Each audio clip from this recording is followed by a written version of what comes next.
Hello there.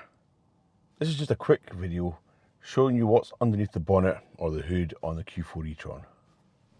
Quite often when I tell people this is an EV, that's what they're interested in, is what's underneath the bonnet. So, starting inside the driver's door, the traditional pull lever, a satisfying thunking noise.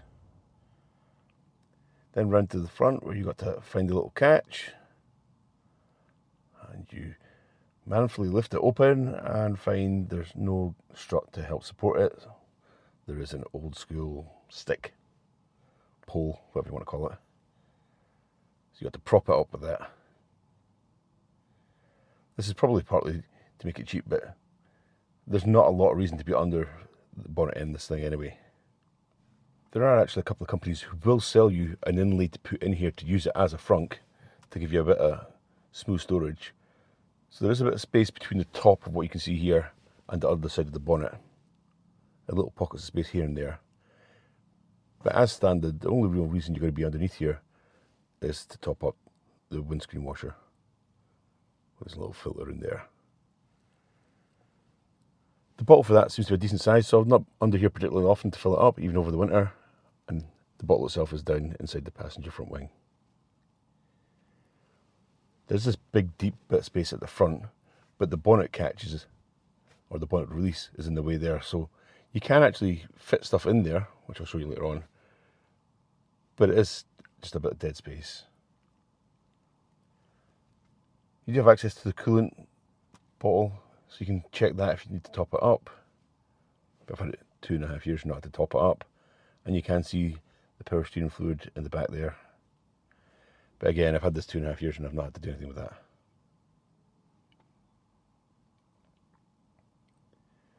And that's it.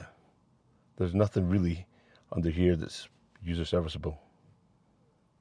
There is all that space, but there's nothing fancy in here.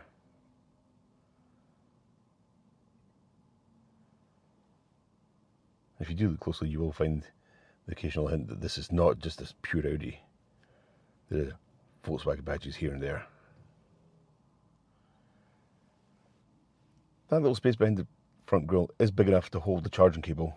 And I've also managed to put a little bag with the charging cable on top of whatever that is behind there. I can't call it the engine, but underneath the bonnet there is space in the centre here where I have put a bag to store the charge cable when the boot's been full, or if I needed access. The only other thing you can see in here, orange cables for the high voltage system. Orange presumably means don't touch this, so I've not touched that. And the 12-volt battery is in there as well. So 12-volt battery, it's just a small 12-volt battery, it's not having to crank over a car engine or anything like that. Little 12-volt crammed in behind the windscreen washer filler. Fuse box on UK cars, that's on the passenger side. We clip at either end, which is tricky to do one-handed. There we go. So some fuses in there, and there is a matching fuse box on the inside and the passenger side in the glove compartment, which takes up half the space for the glove compartment on UK cars. I believe that's better than left-hand drive. The only potentially exciting or unusual thing under the bonnet is this little contraption down here, which looks like some sort of roller blind and feels like a roller blind. Looking at where it's positioned and the pipes coming out of it, I'm assuming this is part of the cooling system. It must roll down to stop air getting through the radiator or whatever is in there. Everything's covered up so you can't actually see what's going on, but presumably that must cut down airflow to something at some point, but I have no idea where or when.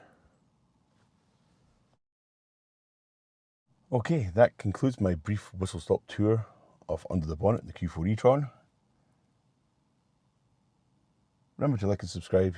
Thanks for watching. I'll catch you next time.